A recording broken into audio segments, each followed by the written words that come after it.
Hai, selamat malam. Perkenalkan, nama saya Imelda Octaviani. Saya merupakan mahasiswa dari Universitas Dian Nusantara. Dan kali ini saya diminta untuk eh, mewawancarai berbagai profesi dalam mata kuliah konvergensi media baru. Di sini saya bertemu dengan salah satu narasumber yang akan saya wawancarai. Selamat malam, Pak. Malam. Tadi udah terintro ya, Pak. Nama saya Imelda. Saya merupakan mahasiswa yang sedang mengerjakan salah satu tugas dari mata kuliah konvergensi media baru, di mana saya mencari satu narasumber untuk diwawancarai. Dan kebetulan saya ketemunya dengan Bapak. Terima kasih juga sebelumnya karena telah meluangkan waktu untuk kegiatan wawancara saya kali ini. Kalau boleh tahu namanya siapa, Pak? Dengan Bapak siapa? Saya dengan Faiz, by email, salam kenal. Ya, terima kasih. Pak Faiz, untuk saat ini bekerja atau profesinya sebagai apa, Pak? Saya bekerja sebagai pelaut, ya profesinya juga sebagai pelaut. Berarti di dunia pelayaran ya, Pak ya? Ya, betul. Boleh diceritakan sedikit, Pak, kenapa dulu bisa berpikiran atau tertarik dengan dunia pelayaran? Kenapa ya? Mungkin karena lingkungan ya mendorong saya menjadi sekarang, karena terinfluence sama banyak dulu di kampung, karena banyak sekali warga-warga di sana itu jadi pelaut.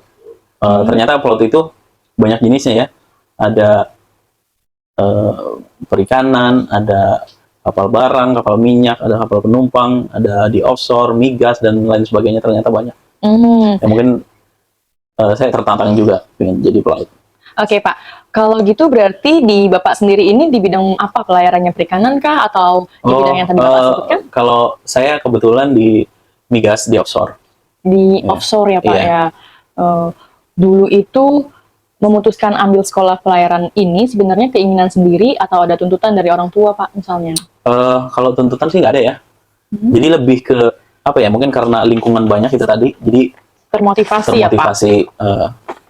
Ya, karena termotivasi, mungkin bisa lihat banyak wilayah yang nggak pernah kita kunjungi ya, salah satunya dengan menjadi pelaut kan, sekalian traveling. Ya, benar-benar.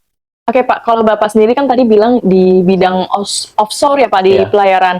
Bidang offshore itu yang Bapak saat ini bekerja, Bapak terikat di perusahaan apa ya, Pak? Oh, kalau di offshore kan di Indonesia kan paling hanya beberapa nama aja ya. Ada yang dari BUMN, ada yang dari luar juga. Ada Pertamina, ada Petrogas, Petrocina, ada banyak sekali lah.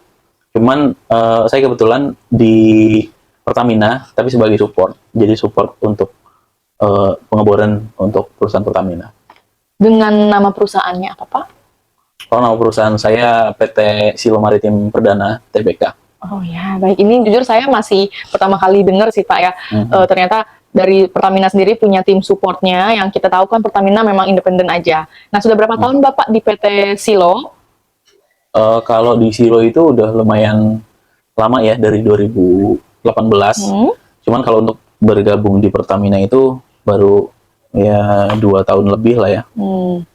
Oke, berarti 2 tahun lebih udah berbarengan dengan si Pertamina ini ya, Pak? Yeah. Kalau begitu berarti baru 2 tahun lebih ini sudah bergabung dengan menjadi tim support dari PT Pertamina ya, Pak? Ya, support Pertamina baru ya kurang lebih ya 2 tahun lebih lah. Oke.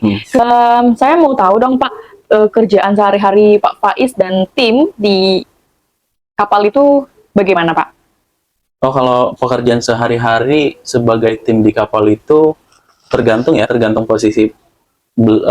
posisi orang tersebut di atas kapal, karena di atas kapal itu kan punya organisasi mulai dari nakoda, perwira, dan engine department itu mempunyai tugas tanggung jawab masing-masing ya, Pak. Jadi tetap ada strukturnya ya, namanya di saya pikir ternyata di dunia pelayaran, even dia kerjanya di kapal juga punya job desk masing-masing ya, Pak. Iya, betul. Kayak kita di perusahaan-perusahaan biasa gitu ya, Pak. Iya. Sebagai apa Pak Faiz di timnya Bapak? Oh, kalau saya di kapal sebagai mualim 2. Sebagai mualim 2. Iya. Oke. Nanya tugas dong kok. Oh iya. Sebagai mualim 2, tugas dari mualim 2 itu sebagai apa, Pak? Biar teman-teman yang nonton juga tahu nih. Oh, kalau tugas sebagai mualim 2 itu di atas kapal, pertama menjaga dan memelihara alat-alat navigasi di kapal. Terus mengenai obat-obatan di atas kapal, alat keselamatan, dan alat-alat pelindung diri itu tugas dari mualim 2. Jadi dia lebih ke apa yang dibutuhkan di kapal ya, Pak ya? Nggak secara keseluruhan kebutuhan di kapal, cuman lebih spesifik ke alat keselamatan dan alat navigasi dan kesehatan. Oke, baik. Berkat PT Silo ini, Pak, kira-kira berlayar terjauh itu ke daerah mana, Pak, selama Bapak bergabung di perusahaan Bapak? Kalau di Silo paling jauh dulu itu pernah support Petrogas di Papua sana, Papua Di Barat, Papua ya. di Sorong tepatnya. Ada nggak momen yang paling berkesan selama Bapak berlayar di daerah tersebut? Yang sampai saat ini Bapak merasa jadi ciri khas kalau ke tempat manapun, kayaknya daerah Papua itu nggak ada yang bisa tandingin gitu. Kalau momen-momen itu banyak banget ya, nggak bisa. Cuman yang paling saya ingat kebiasaan orang sana itu, jadi kalau di Papua itu di Sorong tepatnya, di Petrogas itu, jadi khusus ada satu pulau itu memang khusus buat pekerjaan kita. Di sana itu warga-warganya itu sering menangkap ini ya, buruan rusa-rusa liar. Nah nanti setelah mereka dapat buruannya, suka dibawa ke kapal, terus kita masak bareng, dimakan bersama-sama bareng gitu. Jadi sama mereka di sana, penduduk di sana merangkul kalian sebagai pendatang yang bekerja di daerahnya ya, Pak ya? Betul. Jadi kebersamaan lah sama orang-orang sana. Oke, jadi itu yang paling berkesan di daerah mana tadi, Pak? Papua? Iya, di Sorong. Di Sorong. Selain dari profesi Bapak yang saat ini, saya tahu semua profesi kan pasti punya tantangannya sendiri. Iya, betul. Ya, pernah nggak sih sebagai pelaut atau mualim 2, sewaktu Bapak dan tim bekerja, ada nggak kejadian yang paling deg-degan? Misalnya, karena cuaca atau mesin trouble, kejadian yang tak terduga deh pokoknya. Gimana caranya Bapak dan tim tetap saling berpikiran positif untuk sama-sama lawan situasi seperti itu? Kalau situasi-situasi kayak cuaca buruk, termasuk ombak, hujan badai, angin itu kayaknya bukan hal yang ditakutin lagi ya kalau buat, maksudnya ya memang itu resikonya sehari-hari, memang kalau lagi musimnya lalu pasti ngalamin kayak gitu. Yang situasi yang menakutkan menurut saya itu lebih ke supply makanan terlambat ya. Mbak Emailnya. Jadi bukan soal cuaca atau mesin trouble yang bikin kalian itu merasa was-was ya? Iya, bukan. Kalau itu ya itu udah bagian dari resiko kerjaan kita lah. Cuman ya untuk kadang tuh yang bikin kita was-was itu kadang supply makanan itu terlihat kayak sepele sih, cuman itu kadang yang jadi kepikiran sama kawan-kawan di atas kapal. Jadi dari PT Silo ini memang punya tim lagi untuk memikirkan segala kelengkapan produksi kalian di kapal ya Pak ya? Iya, betul. Dan siapa tuh Pak yang diutamakan harus berkomunikasi sama pihak yang mendistributorkan itu? Kalau komunikasi tetap nakoda ya, tetap kapten ya yang berkomunikasi masalah itu. Cuman kayak untuk perlengkapan makan atau lain sebagainya ya tetap kita sama-sama apa yang kita butuhin nanti kita catat, baru nanti dikirim ke darat supaya dibelanjakan terus dikirim ke tengah. Kendalanya tuh apa yang biasanya bikin kalian was-was ini bisa ada delay atau apa dari pihak sananya? Mungkin karena cuaca kah atau apa? Iya itu, karena cuaca. Jadi bukan cuacanya yang kita takutin, tapi cuaca yang bikin makanan kita terlambat. Itu yang kita takutin. Jadi khawatirnya karena cuaca itu sendiri yang mendelay supplier produksi kalian ya? Iya, betul. Oke, kalau boleh tahu Pak, ini sebenarnya di luar skrip saya ya, untuk produksi itu sendiri apakah ada budgetnya sendiri atau kalian diwajibkan untuk menghabiskan dulu bahan pokok yang ada, kemudian dari pihak sana harus mengirim lagi? Enggak, jadi untuk makanan itu setiap 2 minggu sekali itu wajib dikirim. 2 minggu sekali ya? 2 minggu sekali. Kalau boleh tahu Bapak di kapal itu ada berapa kru ya?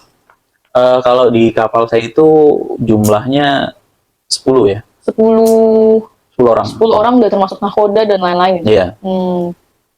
Oke deh, mungkin itu untuk pertanyaannya cukup. Sekarang saya lebih ke pribadi nih Pak. Kan jauh dari keluarga pasti berat ya Pak ya. Karena kita tahu juga sebagai pelayaran itu bukan kayak kita yang kerja sehari-hari pulang pergi kantor ke rumah. Gimana ya Pak rasanya jauh dari keluarga dan gimana cara Pak Faiz sendiri tetap jaga komunikasi dengan keluarga selama berlayar berbulan-bulan? Rasanya gimana ya? Sulit buat dijelasin, cuman yang jelas kembali lagi itu adalah resiko yang udah dipilih ya Pak. Yang udah dipilih.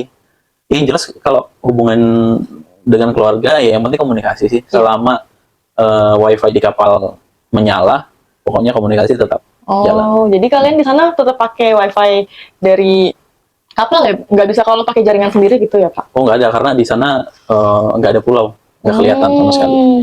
Jadi menggunakan wifi satelit. Oh, biasanya kalian komunikasi antara Bapak dan keluarga Bapak itu baik apa tuh, Pak? Apakah media sosial atau hanya telepon genggam biasa atau bagaimana, Pak? Ya paling dari FaceTime. Pakai FaceTime, oh aja. ya, baik. Oke, Pak. Memanfaatkan media sosial juga ya, Pak ya, Oh iya, untuk pastinya. berkomunikasi dengan keluarga, dan itu pastinya dilakuin oleh semua kru ya, Pak, kepada Iya, keluarga-keluarganya. betul. Ya, gimana Pak, Pak Faiz, jika di antara Bapak atau kru, ketika di tengah bekerja mendapat kabar duka dari pihak keluarga, apakah perusahaan Bapak dari PT Silo memberikan dispensasi untuk rekan tersebut jika harus dipulangkan ke kampung halamannya? Tentunya kalau ada dari keluarga yang berduka atau yang meninggal, itu ya mau nggak mau dipulangkan. Maksudnya tetap ada izinnya sendiri ya, Pak? tetap diperbolehkan lah. Oke. Walaupun mungkin secara dadakan, berarti tetap akan dipulangkan ya, Pak ya? Iya. Dan dengan dipulangkannya itu kan berarti krunya ada yang berkurang, Pak. Apakah dari perusahaan mengirimkan rekan pengganti sementara untuk menggantikan rekan yang sedang pulang itu atau bagaimana? Kalau sifatnya urgent, mungkin agak susah ya untuk dikirimkan pengganti. Biasanya ya itu intern aja sih.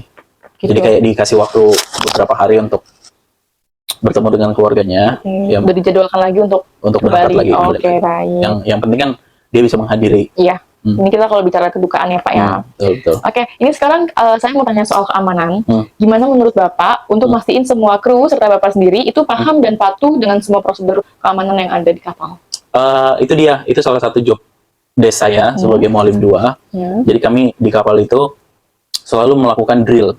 Drill itu seperti latihan bahaya seperti orang jatuh ke laut, kebakaran, atau kapal kandas atau lain sebagainya, itu setiap bulan itu diagendakan untuk drill, untuk latihan. Dan itu wajib diikutin oleh seluruh kru ya, Pak ya? Wajib, supaya kru juga secara keseluruhan memahami tugas dan tanggung jawab ketika terjadi bahaya-bahaya tersebut.